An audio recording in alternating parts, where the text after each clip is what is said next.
Dios les bendiga. Bienvenidos a este tiempo de celebración del Señor, de adoración, de alabanza. Hoy domingo 14 de junio del 2020, Iglesia El Faro de la Esperanza de Monopoli, en la Puglia, Italia. Dios bendiga a todos ustedes que se unen en este tiempo para adorar al Señor junto con nosotros y para exponer su palabra. Y lo haremos cantando. Vamos a iniciar reconociendo la santidad del Señor. El Señor es 3 veces santo, como se dice, ¿no? Santo, santo, santo, como lo dice su palabra, Isaías 6. Así que, amados, cantemos con gozo al Dios de nuestra salvación, reconociendo su perfecta santidad.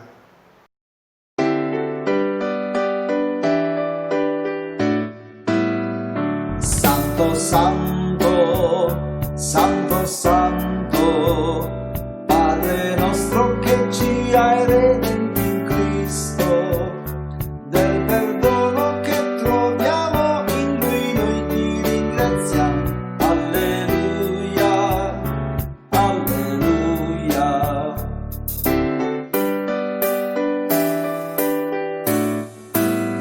Santo, santo, santo, santo, Padre nostro che ci hai redenti in Cristo, della fede che nutriamo in Lui noi ti ringraziamo. Alleluia, alleluia.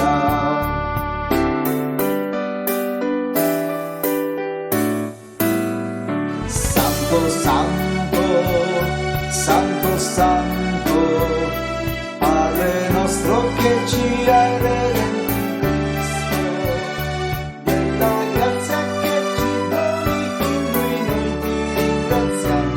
Alleluia, alleluia.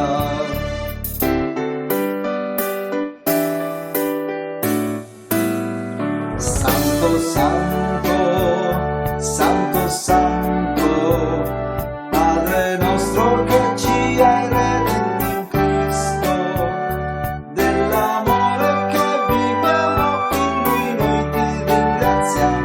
Alleluia, alleluia.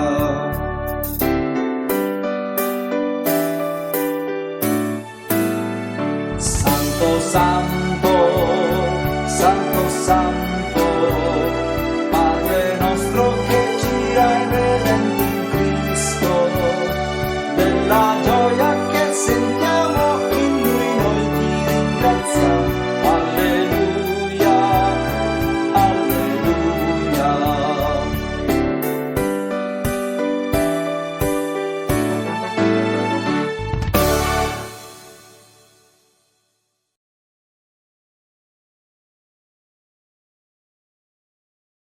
Padre Celestial, gracias por este tiempo de culto, de servicio a ti, de adoración. Gracias por todos mis hermanos, hermanas, amigos, amigas que nos unimos en nombre de tu Hijo Jesús. Junto a tantos millones y millones de hermanos y hermanas que en el mundo te han celebrado ya y están celebrándote y te celebrarán, darán la gloria y la honra hoy en el día del Señor. Oh bendito Padre Celestial, recibe la alabanza de tu pueblo. Reconocemos tu grandeza, tu fidelidad y tu misericordia para con nosotros que se renuevan cada mañana. Estamos muy agradecidos, oh Dios eterno, y por ello venimos a ti. Presentamos este tiempo en tus manos. Te pedimos que cada canto, que la lectura de tu palabra, la exposición de tu palabra, sea para tu gloria y honra y para bendecirnos también a nosotros. Oh Padre eterno, gracias porque nos ha dado vida, nos ha dado el pan cotidiano, el vestido, el techo, todo lo que necesitamos, Señor. Nos ha dado consuelo en medio de las pruebas, nos has protegido de tantos males, Señor. Por eso recibe la gloria, la honra y el honor por los siglos de los siglos a ti. Amén. Y queridos hermanos, vamos a adorar a Dios con la lectura del Salmo 145, versículo 1, después del 8 al 14. El Salmo 145. Y al leer el Salmo 145, leemos así: Te exaltaré, mi Dios, mi Rey, y bendeciré tu nombre eternamente y para siempre. Clemente y misericordioso es Jehová, lento para la ira y grande en misericordia. Bueno es el Señor para con todos, y su misericordia sobre todas sus obras. Te alaben, oh Jehová, todas tus obras, y tus santos te bendigan. La gloria de tu reino digan, y hablen de tu poder, para hacer saber a los hijos de los hombres sus poderosos hechos, y la gloria de la magnificencia de su reino. Tu reino es reino de todos los siglos, y tu señorío en todas las generaciones. Sostiene Jehová a todos los que caen, y levanta a todos los oprimidos. Exaltamos y adoramos al Señor, junto con la inspiración del salmista David en el Salmo 145. Reconozcamos que ha sido clemente, que ha sido paciente para con nosotros, pero también reconozcamos que Él es nuestro Rey. Hablemos de su poder para con los demás. Tu reino es reino de todos los siglos. Nos ha dado vida eterna para disfrutar ese reino. Y tenemos la esperanza, tenemos la experiencia de haber experimentado que el Señor nos sostiene, nos levanta, nos consuela, nos da una paz inexplicable cuando entregamos a Él nuestras cargas y nos provee cada día. Por eso exaltamos y adoramos al Señor. Bendito sea el Señor por siempre. Ahora aproveche usted, pause el video y tenga un tiempo especial de adoración al Señor y de acción de gracias a Él. Adórele, dele gracias dirigido por el Espíritu Santo que habita en todos los creyentes. Y si usted aún no ha tenido un compromiso personal con Jesucristo, agradezca a Dios, agradezca la vida, agradezca que lo ha creado, agradezca que está en este momento compartiendo con nosotros. Oremos y luego retorne al video.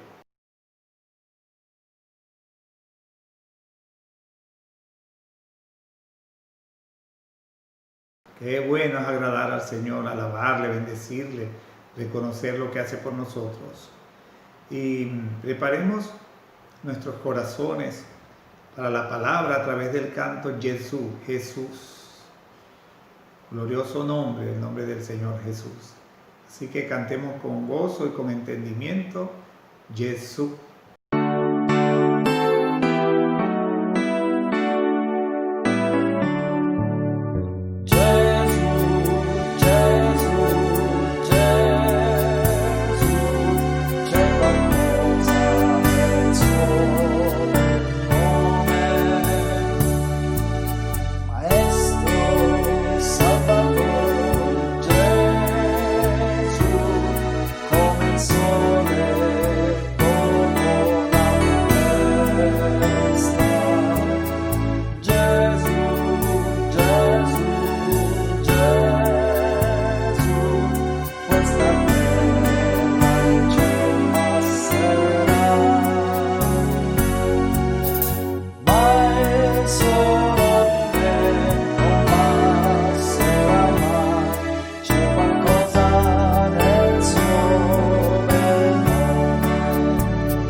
Y preparamos nuestros corazones para la predicación de hoy, el milagro y el techo roto.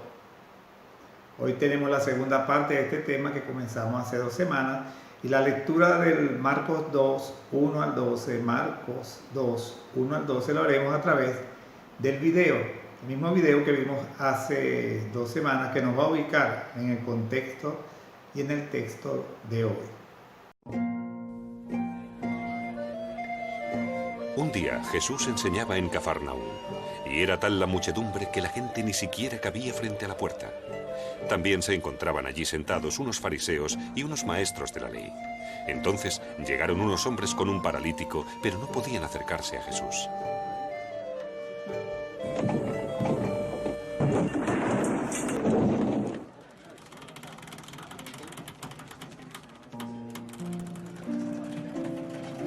¡Cuánta fe!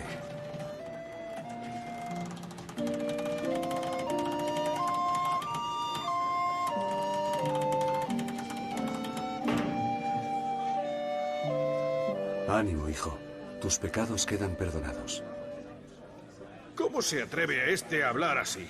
Sus palabras son una ofensa a Dios. Nadie puede perdonar pecados, solo Dios. Fariseos y maestros de la ley, ¿por qué pensáis así? ¿Qué es más fácil? ¿Decir al paralítico, tus pecados quedan perdonados? ¿O decirle, levántate, toma tu camilla y anda? Pues voy a demostraros que el Hijo de Dios tiene poder para perdonar pecados aquí en la tierra. Levántate, toma tu camilla y vete a tu casa. ¡Alabado sea Dios! ¡Se pone en pie! ¡Alabado sea Dios! ¡Está caminando! ¡Se pone en pie! Dios! ¡Está caminando! ¡Alabado sea Dios! Y tenemos el momento especial, la bendición de exponer la palabra de Dios. Y hagámoslo con un corazón predispuesto a oír al Señor, corazón abierto a ser transformado por la gracia del Señor a través de su palabra, que es como el agua que nos limpia, pero también es el alimento que nos nutre, que nos guía, la brújula de la vida, y es medicina, dice la palabra medicina a tus huesos, a nuestros huesos, o sea, llega profundo, esa espada de doble filo. Hoy analizaremos el tema del milagro y el techo roto, parte 2. Ya con el video que habíamos visto nos introduce claramente al pasaje, al texto de Marcos 2, 1 al 12. Hoy vamos a cerrar con la segunda parte de este tema. Hace 2 semanas atrás iniciamos el análisis de esta historia de la sanidad del paralítico que fue bajado por un hueco sobre el techo, hecho en el techo, a la casa donde enseñaba el Señor Jesús. Se lo presentaron a él directamente para que tuviese ese encuentro con el Señor. Esa vez escudriñamos sobre la primera parte del tema. Nos hicimos la pregunta, ¿qué nos enseña el milagro y el techo roto? Repasemos al menos 3 de las 4 enseñanzas de aquella vez. Número 1, aprendimos que recibimos bendiciones al estudiar la palabra de Dios en nuestros hogares. El versículo 1 de Marcos 2 dice, y se oyó que estaba en casa. El verso 2, e inmediatamente se juntaron muchos, de manera que ya no cabían ni aún en la puerta, y les predicaba la palabra. Estaban estudiando la palabra, estaban oyendo la palabra. Es evidente, amados hermanos, que todo el que dedica su hogar al servicio al Señor será bendecido. Los dueños de esta casa jamás pensaron que esa casa después quedó histórica. En esta casa fue sanado el paralítico. En esta casa Jesús le perdonó sus pecados y los sanó. Número 2, también aprendimos del milagro y el techo roto. Obtuvimos una segunda respuesta. Aprendimos la grandeza de tener amigos llenos de fe. El verso 3 de Marcos 2 dice, entonces vinieron a él unos trayendo un paralítico que era cargado por 4. No sabemos realmente la cantidad de amigos, pero el texto da a entender claramente que eran un grupo y de ese grupo 4 cargaban al paralítico. Amaban sinceramente a este hombre, eso es lo que dice esta verdad. La grandeza de tener amigos llenos de fe. El versículo 4 dice, como no podían acercarse a él a causa de la multitud, descubrieron el techo de donde estaba y haciendo una abertura bajaron el lecho en que yacía el paralítico. Estos sí que demostraron ser amigos de verdad.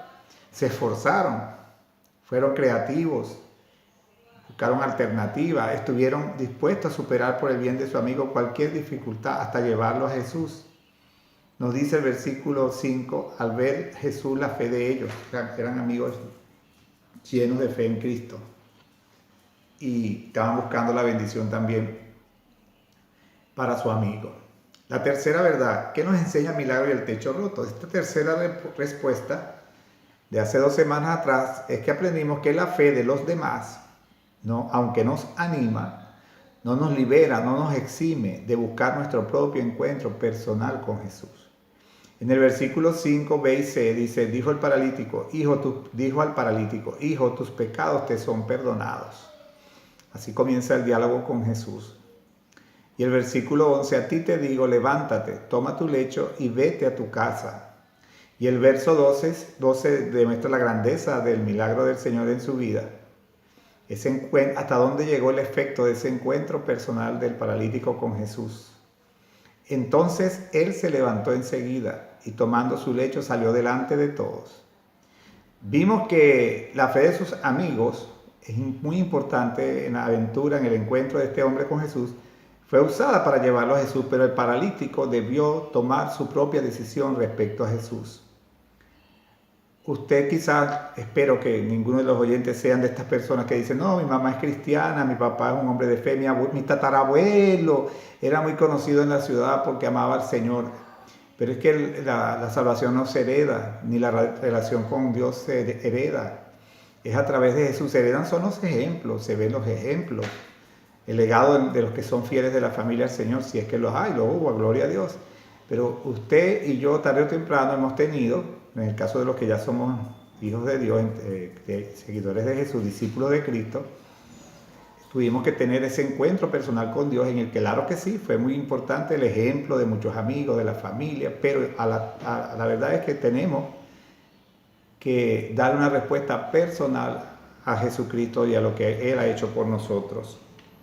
Vimos que la fe de sus amigos, aunque fue usada, él tenía su propia fe. Primero, él debió tomar su propia decisión. Yo voy a ir o yo no voy a ir. Si él permitió ir es porque empezó a tener fe, tuvo un grado de fe en Jesús, en que Jesús lo podía salvar. Lo otro que vemos aquí, la fe de él en el momento del encuentro con Jesús. Jesús le pide que se levantara y tomara su lecho y él aún estaba paralítico. Pero como obedeció ese mandato de Jesús y se dispuso a hacerlo, que algo que era imposible por él mismo, el Señor lo sanó en respuesta a la fe de este hombre. Es una evidencia de su fe. Y lo otro que había fe es que él decidió dar paso a ese encuentro con Jesús. Y el Señor lo pudo sanar y lo pudo perdonar. La fe en Jesús cambió de forma radical la vida del paralítico, como puede cambiar tu vida, como ha cambiado la vida de muchos de nosotros. Y esto siempre tiene que ser así. En su caso, el cambio fue asombroso. Hoy continuamos desarrollando el tema del milagro y el techo roto y nos hacemos la misma pregunta. ¿Qué nos enseña el milagro y el techo roto? Nos enseña quién es Jesús. Hoy hemos dejado para hoy todo lo referente que nos puede aportar este milagro acerca de quién es Jesús. La pregunta que en aquellos días todos se hacían era esta: ¿quién es Jesús? Al fin y al cabo es una pregunta que todos nosotros debemos hacernos también. Y el evangelista Marcos la va contestando poco a poco a través de diferentes acontecimientos de la vida de Cristo. En este pasaje encontramos 4 respuestas a esa pregunta: ¿quién es Jesús? Nos enseña que Jesús es omnisciente.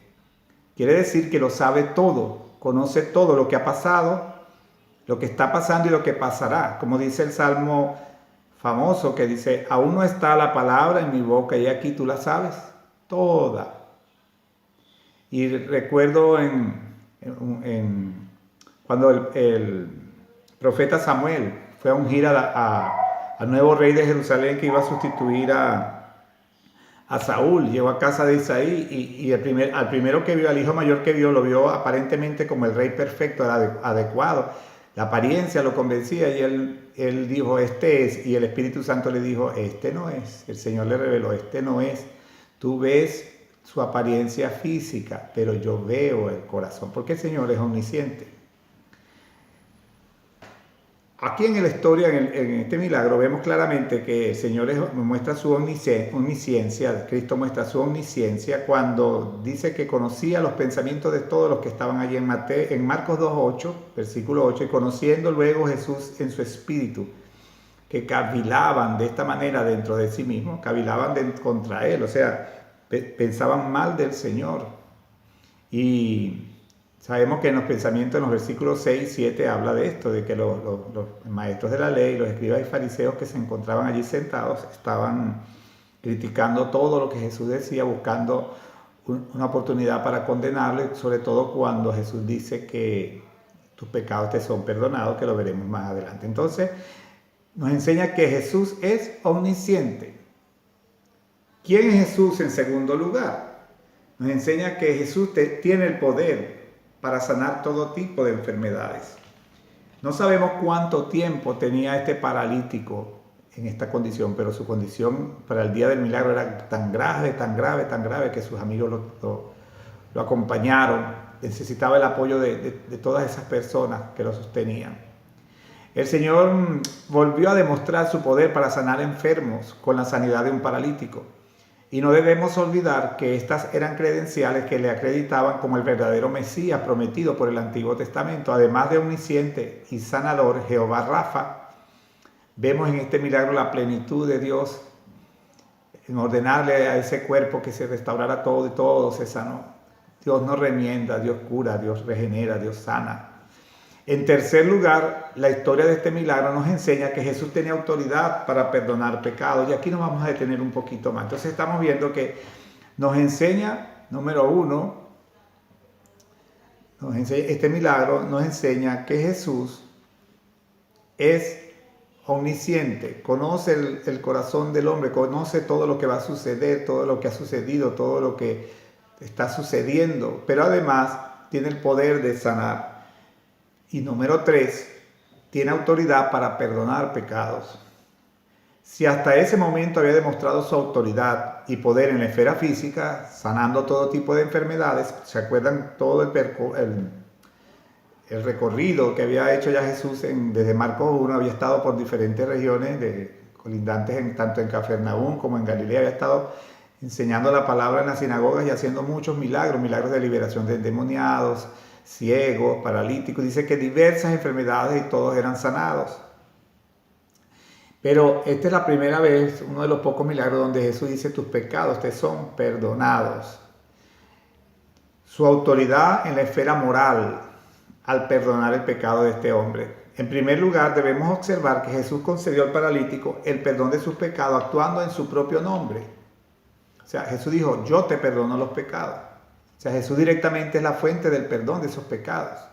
Esto marcaba una gran diferencia. Por ejemplo, en la Biblia tenemos historias que se le concede el perdón del pecado a la persona que ha ofendido a Dios, que ha pecado contra el cielo y contra el Señor. Por ejemplo, después de la reprensión de Natán, David reconoció su pecado con temor y el profeta le dijo en 2 de Samuel 12, 1 al 13, Jehová ha remitido tu pecado, no morirá. Pero aquí le dice: no soy yo que te perdona, es el Señor que te ha perdonado. Natán no le perdonó su pecado a David, sino que le comunicó que Dios lo había perdonado y le dio como señal de la seguridad del perdón el hecho de que no moriría. Y así era en todos los casos. Pero ¿quién puede perdonar pecados si no solo Dios? Este es el razonamiento de los escribas que escucharon lo que Jesús le dijo al paralítico. Su lógica era totalmente correcta. Al fin y al cabo, el pecado es una ofensa contra Dios, por lo tanto, debe ser el mismo Dios quien pueda perdonarla. Recordemos las palabras de David después de haber pecado con Betsabé. En el Salmo 51:4, él reconoce: contra ti solo he pecado y he hecho lo malo delante de tus ojos. Ahora bien, ¿era cierto que los pecados del paralítico habían sido perdonados? ¿Cómo podía el Señor demostrarlo? Interesante, ¿no? Bueno, lo hizo siguiendo la lógica de los mismos escribas. Ellos mantenían que un hombre estaba enfermo porque era un pecador. Recordemos al ciego Bartimeo, también era execrado porque a causa de ser ciego por su pecado. O muchos decían por pagar un pecado de los padres, incluso tenían esa creencia. Por lo tanto, no se podría curar hasta que fuera perdonado de sus pecados, porque su condición de pecado era lo que, según la creencia de los fariseos, condicionaba su enfermedad. Así que cuando Jesús curó al paralítico, de una forma total y absoluta, puso en evidencia que también sus pecados habían sido perdonados. Imagínense. Fijémonos bien en las implicaciones de este hecho. Los escribas habían hecho una deducción correcta cuando dijeron: blasfemias dice, ¿quién puede perdonar pecados sino solo Dios? Sin lugar a dudas, ellos se dieron cuenta de que Jesús estaba actuando como si fuera Dios. Pero él no se retractó de ello, todo lo contrario, pasó a justificar su reivindicación sanando al paralítico. Por lo tanto, les estaba diciendo que no solo hablaba como si fuera Dios, sino que en realidad es Dios, que en realidad lo era. La segunda implicación es que si el pecado es una ofensa contra Dios y por lo tanto solo Dios puede perdonarnos, se desprende que tanto el paralítico como todos los demás presentes habían pecado contra el Señor Jesucristo. Muchas personas se niegan a aceptar este hecho, pero el paralítico guardó silencio, dando a entender que aceptaba este perdón. Una tercera conclusión es que aquel contra quien hemos pecado todos nosotros es el mismo que murió por nosotros en la cruz para salvarnos. Pero Jesús sabía cuál era verdaderamente la necesidad de este hombre, cuál era su más grande necesidad. Qué bien era para el hombre que tuviera dos piernas muy buenas y irse directo al infierno caminando. Sea cuando sea que haya un problema, casi siempre el pecado es el problema real. Jesús fue derecho al problema. El perdón es el milagro más grande, como dice Wiersbe. El perdón es el milagro más grande que Jesús jamás realizó. Satisface la necesidad más grande y trae bendición, y los resultados son duraderos. Amados hermanos, finalmente en este milagro aprendemos a dar respuesta a la pregunta: ¿quién es Jesús? Que Jesús es el Hijo del Hombre.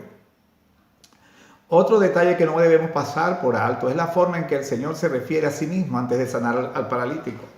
En los versículos 10 y 11 del texto de hoy de Marcos, el Señor dice: pues para que sepáis que el Hijo del Hombre tiene potestad en la tierra para perdonar pecados, dijo al paralítico: a ti te digo, levántate, toma tu lecho y vete a tu casa.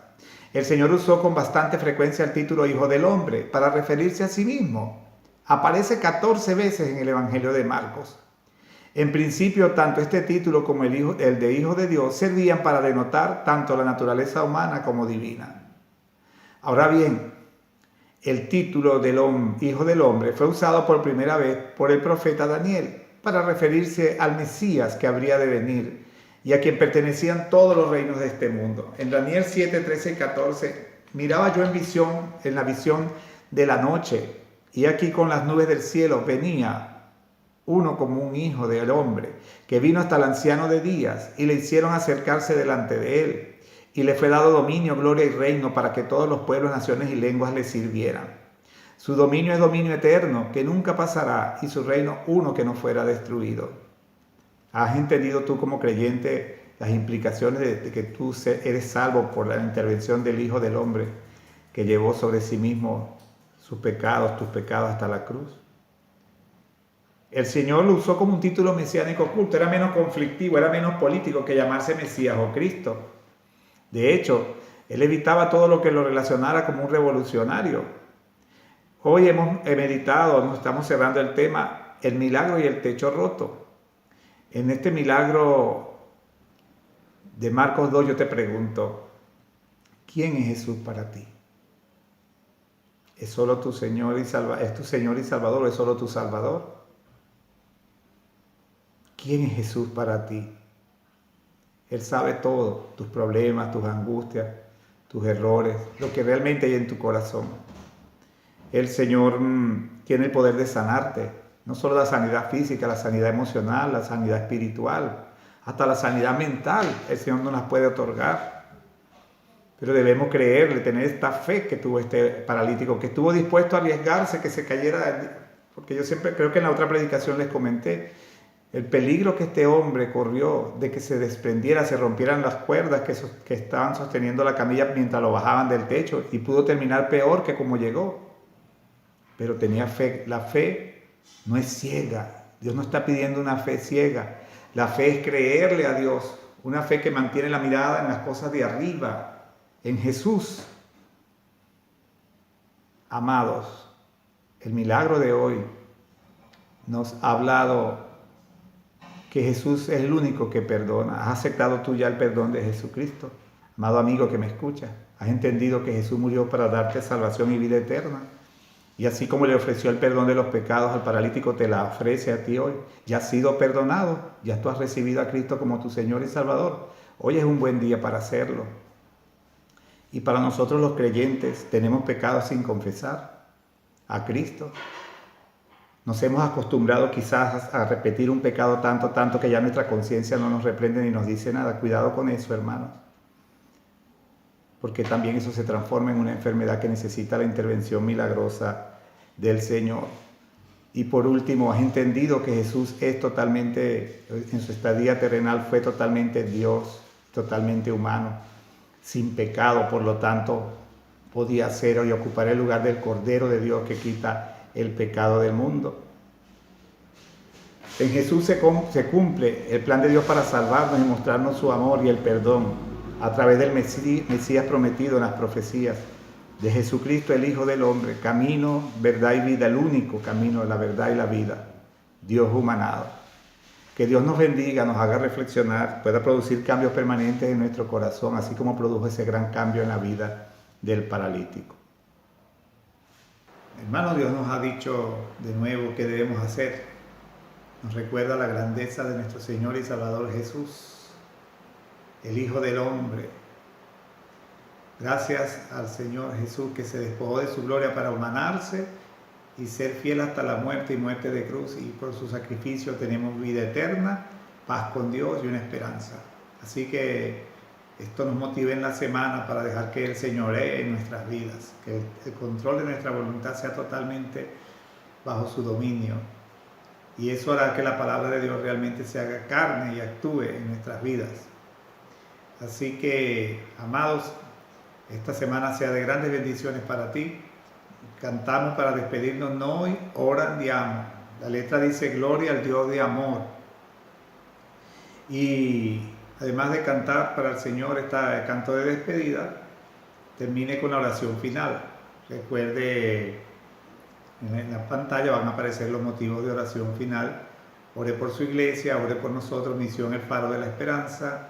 Ore por sus hermanos en la fe, ore por nosotros, ore por Monopoly, que las personas que habitan esta ciudad, Dios les otorgue la bendición de llegar a los pies de Cristo, de comprender el mensaje del Evangelio, de inquietarse a buscar a Dios. Así que también ore por su iglesia, ore por su ciudad, donde usted habita, que pueda llegar a los pies de Cristo. Y que esta semana sea una semana de bendiciones, donde podamos poner en práctica el amor al prójimo, el amor a los enemigos, la oración y la palabra que hoy hemos recibido. Que el Señor les bendiga.